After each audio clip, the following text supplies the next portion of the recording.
কলব আরশে মুআল্লার সাথে খোলা।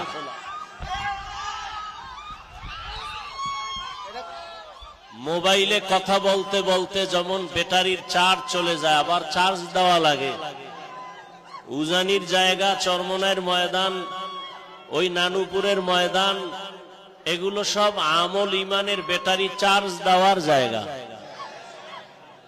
এখানে বয়ান করতে আসি নাই, আমলের ব্যাটারি চার্জ দিতে আসছি। স্টেজে আসি বলে দাম না, এই ময়দানে বহু আল্লাহর বান্দা আছেন যাদের নিসবত কলব আরশে মুআল্লার সাথে খোলা।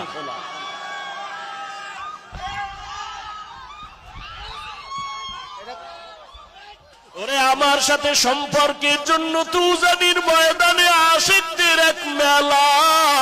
ওরে আমার সাথে সম্পর্ক তৈরি করার জন্য উলামায়ে কেরাম কত পীর মাশায়েখরা চেষ্টা করলো। আমার সাথে পরিচয় না নিয়া হাসরের ময়দানে দাঁড়াইছো। আজ আমি আল্লাহর সাথে তোমার ভালো কোনো আচরণ হবে না। রহমতের নবী নামাজ পড়িয়া এশা পড়ে আম্মা জান আয়েশার হুজরায় ঘুমায় গেলেন। হঠাৎ করে সুরে কান্নার আওয়াজ, মসজিদে নববীর মধ্যে যেন কে কান্না করতেছেন। রহমতের নবী উঠিয়া বের হয়ে দেখে মসজিদের মধ্যে রাতের গভীরে কে কান্না করে দেখে জান্নাতি সাহাবী আবু বকর দাঁড়ায় দাঁড়ায় কাঁদেন। মায়ার নবী ডাক দিয়া বলে, আবু বকর গভীর রাতে মসজিদে নববীতে কেন নামাজে দাঁড়ায় কাঁদেন? আবু বকর বলেন, ইয়া রাসূলুল্লাহ, আল্লাহর আদালতে কেমনে যে দাঁড়াইয়া হিসাব দিব? ওই মালিকের পরিচয় তো আমি এখনো পাই নাই।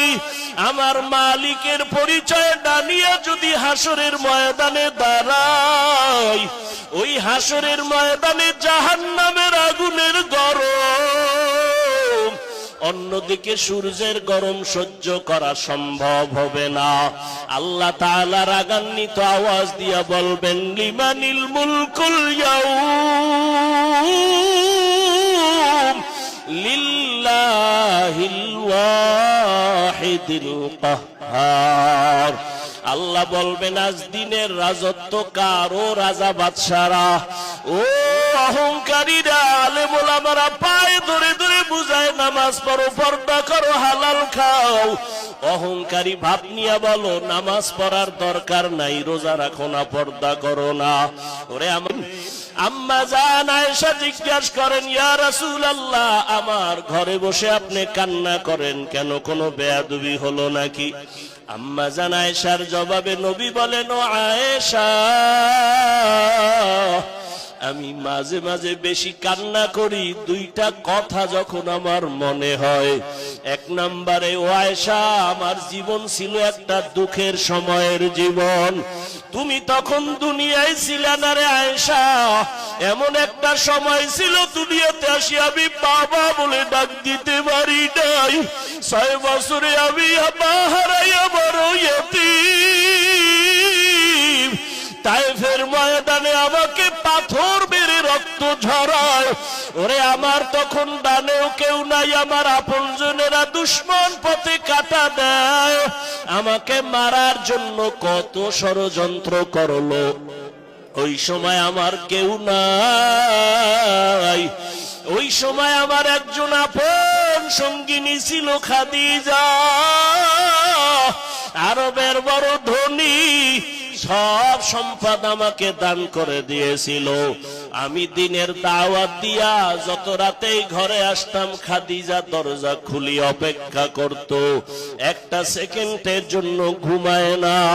ওই খাদিজার কথা যখন আমার মনে পড়ে, আমি চোখের পানি ধরে রাখতে পারি না। আমার বংশের দুশমনেরা 3টা বছর শিয়াবে আবু তালিবে আমাকে গৃহবন্দী করে রেখেছে। পানি দেয় না, খানা দেয় না। আমি মোহাম্মদ গাছের পাতা চাবাইয়া চাবাইয়া খাইয়া পেটের ক্ষুধা নিবারণ করেছি। আমার খানা নাই, পাতা চাবা চাবা খাই। ওই খাদিজাও আমার সাথে হাজির। খানা বন্ধ করে আমার সাথে আসিয়া ওই গাছের পাতা চাবায়া চাবায়া খাইতো। ওই খাদিজার কথা যখন মনে পড়ে আমি চোখের পানি ধরে রাখতে পারি না। আর আমার মাঝে মাঝে কান্না, কিয়ামতের কথা যখন আমার মনে পড়িয়া যায় আমি চোখের পানি ধরে রাখতে পারি না। কিয়ামতের ময়দান এত ভয়ঙ্কর হবে, ওই ময়দানটা নারী আর পুরুষ সব উলঙ্গ দাঁড়াবে। আমার আল্লাহর আদালত বড় গরম হয়ে যাবে।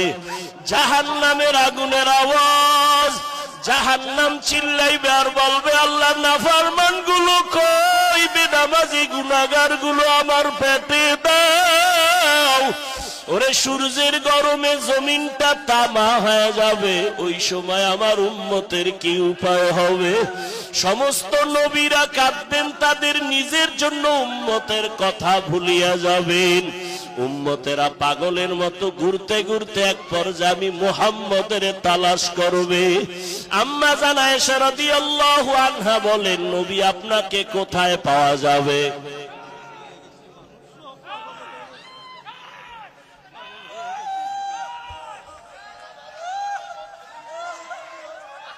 আল্লাহ